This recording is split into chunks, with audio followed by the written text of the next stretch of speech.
Welcome. So I really appreciate you for tuning in to the webinar today. This is the Why Invest in Real Estate webinar, guys.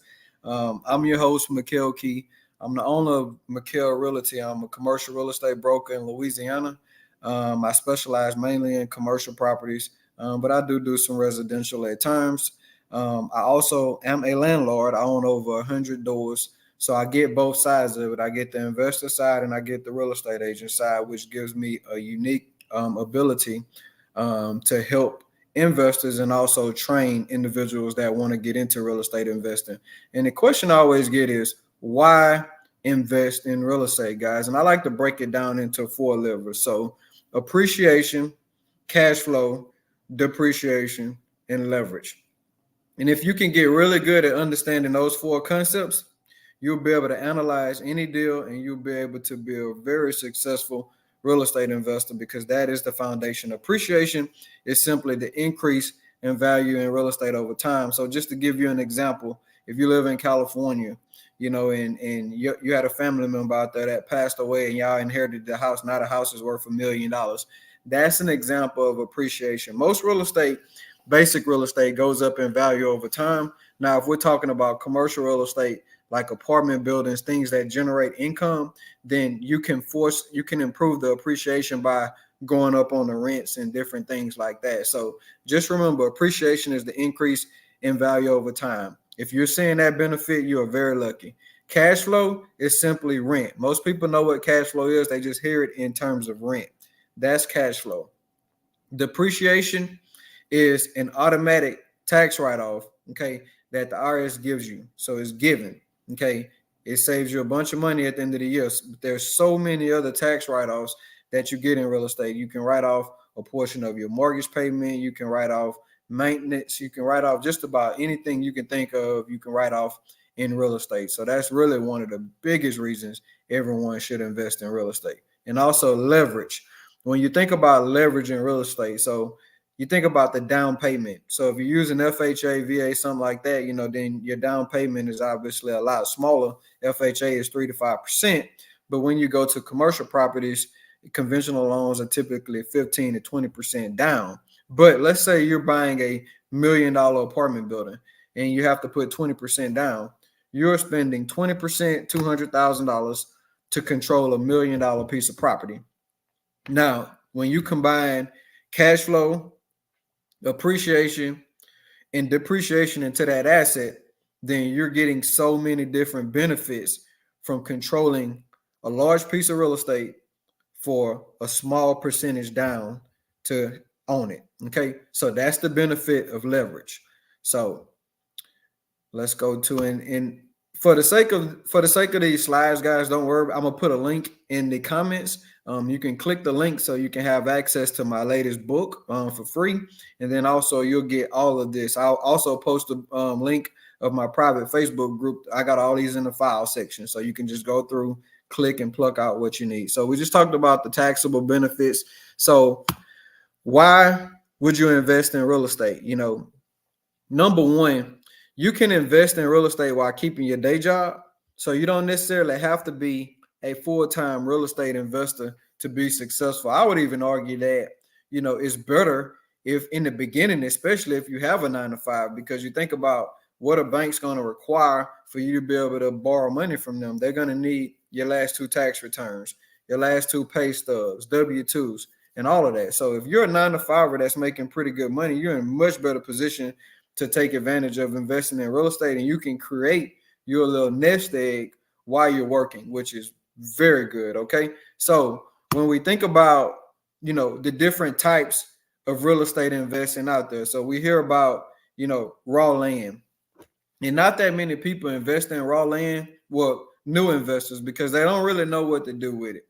But if we're thinking about raw land, there's several things you can do with raw land. Okay. You can subdivide. You can take a 5-acre tract and you can break it down into 1-acre lots and you can sell them. Or you can take a piece of raw land and you can do like I did when I first got in the game. You can build a house on it to flip and sell, or, if you want to be technical with it and you want to, get into the industrial industry, if you got a large tract of land, like a 10, 15, 20 acre piece of land, You can find, an industrial company that needs a yard for their trucks. Or they may, be providing fiber optic cables, to the area where you live, and they need a place to store all their materials. So you can rent your land out there. So many different ways that you can monetize raw land. You just have to partner with an experienced real estate broker and allow them to help you put a plan together. Okay. But for the sake of raw land, we can subdivide, we can develop a house on it, we can rent the land out we call that a lay down yard, or you can develop something like an apartment complex on it. There are a lot of different things you can do. Don't overlook raw land. Okay. Now, secondly, single family houses, probably the most common real estate investment out there. And the reason why is because a lot of smaller families who once bought a house, then they were forced to upgrade, get a bigger house, and then they kept the smaller house to rent out. So that's why we have so many single family houses. It's the most popular asset class out there. But you got to think about it. A duplex, which is 2 units, triplex 3, quadplex 4, they're also considered residential. Okay. And the advantage of residential housing is it qualifies for government funding, which means that you can use 3 to 5% to buy as long as you live in one. So single family houses is a very good investment for first time investors. Okay. You can house hack, live in one side of a duplex, rent the other one out. Think about it. If you do that, you're going to get access to what? Cash flow, depreciation. You spend 3%, 3 to 5% down. So you utilize leverage to control a large asset with a small down payment. Okay. And as you're paying the mortgage balance down, your net worth is steady going up because you're creating equity. Okay. You're creating equity. And then also, if you're in an area where appreciation is kicking in, then you're taking advantage of that as well. So duplexes are a really good place to start. Duplex, triplex, quadplex, single family house. The next asset class is small apartment buildings. Okay. So small apartment buildings are typically 5 to 50 units. And you think about what's the advantage of owning a small apartment building. So let's go back to the 4 advantages. So with appreciation on an apartment building, I want you to know that you can improve the value of your apartment building by increasing the rent and decreasing the expenses. So when you bring in more money, okay, then your net operating income is higher. So now your asset is that much more valuable. Okay, you're creating equity. So that's the main advantage of owning an apartment building outside of the scale. So you think about if you own one rent house, and a hot water heater go out, it's going to cost you dearly. But if you own in 5 to 50 units, then obviously if you have one unit that has an issue, then you got 49 other units, that can help take care of that. So scale kicks in. When you think about cash flow, obviously having that residual cash flow coming in, that gives you the flexibility to not have to lean on your career as hard as you may be leaning on it now, because now you're creating income outside of, the earned income that you have to go to work for every day. Okay. So now let's go to large apartment buildings. So obviously large apartment buildings will be, 50 units and up. And obviously for new investors, this is not an ideal investment. A lot of people pool their monies together. New investors, they may put their money together, get with a larger syndicator, and just invest in a large apartment building. But just for the sake of owning a large apartment building, it's the same as, the 4 main points: appreciation, depreciation, leverage, and appreciation, depreciation, leverage, and cash flow. Okay. Now, commercial properties. I'm not going to talk too much about REITs. You can hit the stock market for that and just put your money in it like investing with Walmart or anybody else. For commercial properties are a really good asset class to own. Okay. If you stay in tune with your local government. Okay. So the advantage of owning a commercial building is what we call a triple net lease. And just to make it simple for you, that means that your tenant is going to take care of pretty much everything, maintenance, taxes. You just collect the check every month. So your bigger buildings like your Targets, your TGI Fridays, your steakhouses, all of that. They're in commercial buildings where they pay rent to a landlord. Wendy's, some of the most famous chains out there, they have landlords that go around the country with them and do nothing but develop property. Dollar General. So, they take care of everything. All the landlords do is develop, own the building, collect rent. Okay. So most of your commercial landlords, they don't do anything but collect money. They don't have a tenant calling them at night about a leaky faucet or any of that. So commercial's good, but you also notice around the country there are a lot of empty commercial buildings, right? Because the movement of the local economy has moved in different areas, which is why I say if you're going to invest in commercial property, you need to have a good idea of the city planning that's involved, so you don't invest in a bunch of property that's going to be empty after a while. Okay. So let's keep going. If this information is helping you any, be sure to click the link, join the private community, take, the real estate investment survey that I have. I do trainings, not much. I can only take about 10 to 15 people at a time. So if you want to get on the waiting list, like I said, click the link. I'd love to, have you consuming the information that I put out daily. And then if we ever can work together and fit it in, I'd love to have you. Let's talk about mobile homes. Okay. So mobile homes are a really good asset class to get involved with. Okay. Cheaper, but now due to inflation, mobile homes are renting for the same price as single family homes. So you think about, I had a friend that was buying, mobile homes for $2,000 and renting them out for $500-$600 a month. That's going on all around the country. So you think about the barrier to entry into real estate investing. Mobile homes, okay, is a really good asset class to invest in. Just think about that. You can get in for a very attractive price. Now, mobile homes, tax liens.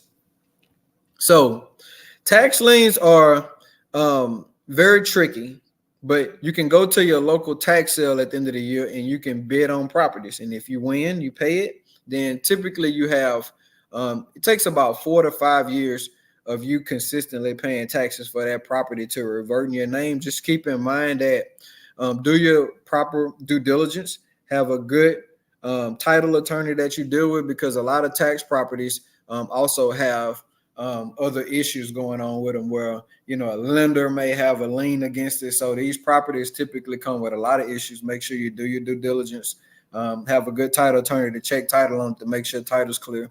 If it is, you get a house for pennies on a dollar. But a lot of investors buy these properties and they can't ever do anything with it because there's active liens against it. Okay. So let's go through what real estate investing strategy do you want to have? Okay, so there's a lot of different things you can do. If you already just flush with cash, then you can buy rental properties and just build up your cash reserve. But if you don't have a lot of cash built up, then obviously buying whole may not work for you. Buying whole is good for people who already have money. But if you're trying to build money, then obviously we need to talk about flipping. Flipping houses is when you buy low and you sell high.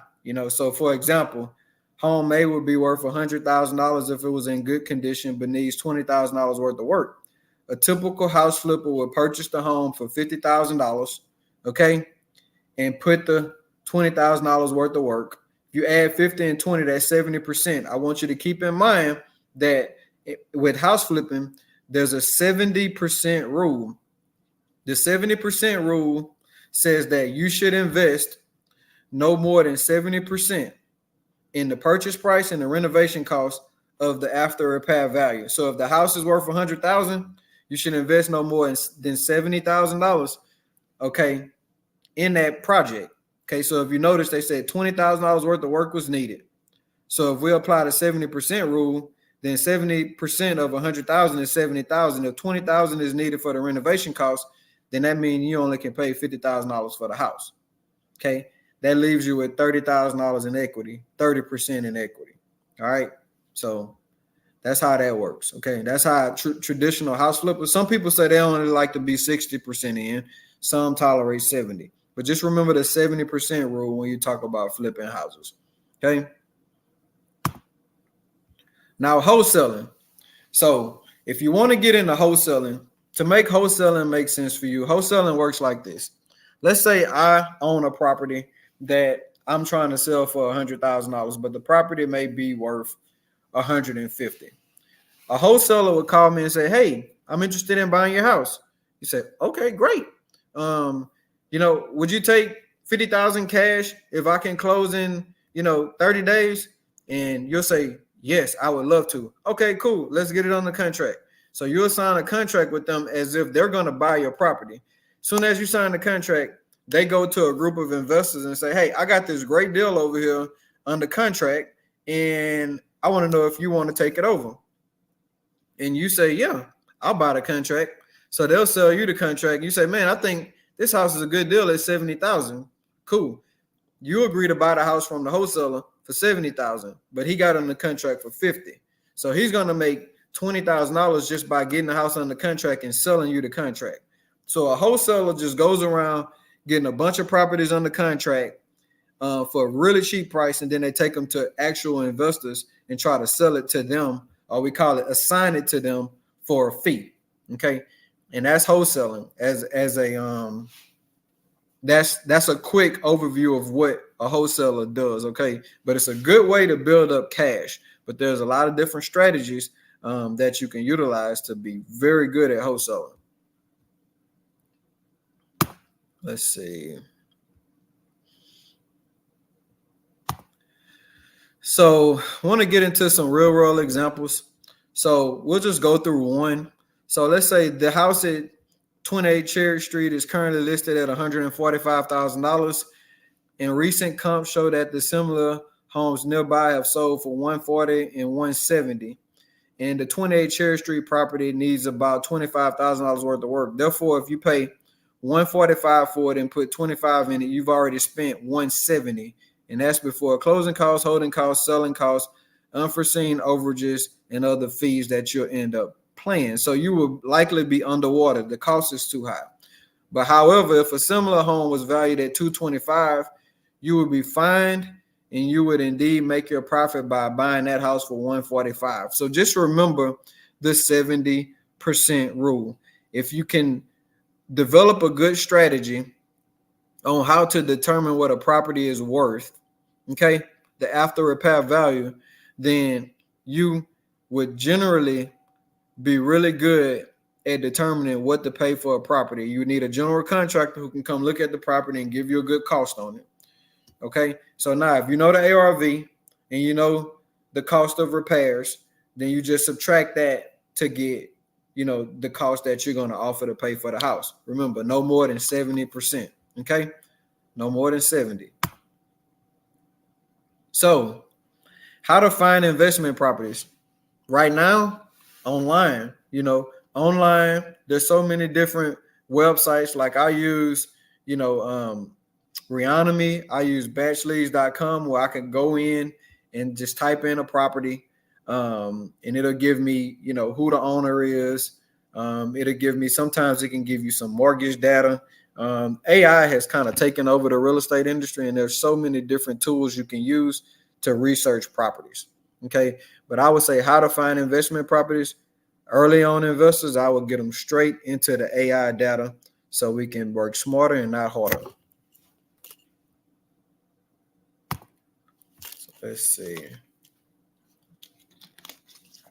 So creating your selection criteria. So there are a number of different items to consider adding to your criteria list as an investor. Obviously, town, neighborhood.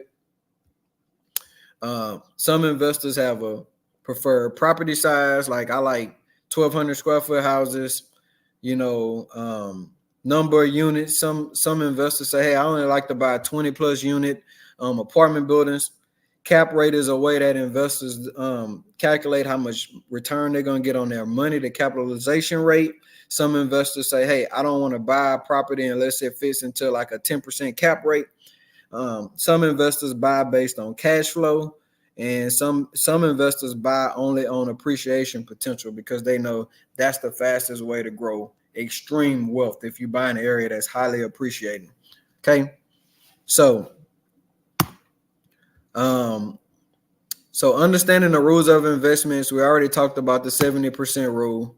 Let's go over the 1% rule. So according to the 1% rule, so monthly rent should be approximately 1% of the purchase price. So in other words, if you have $100,000 home that you're looking to buy, the rent should at least be $1,000 a month.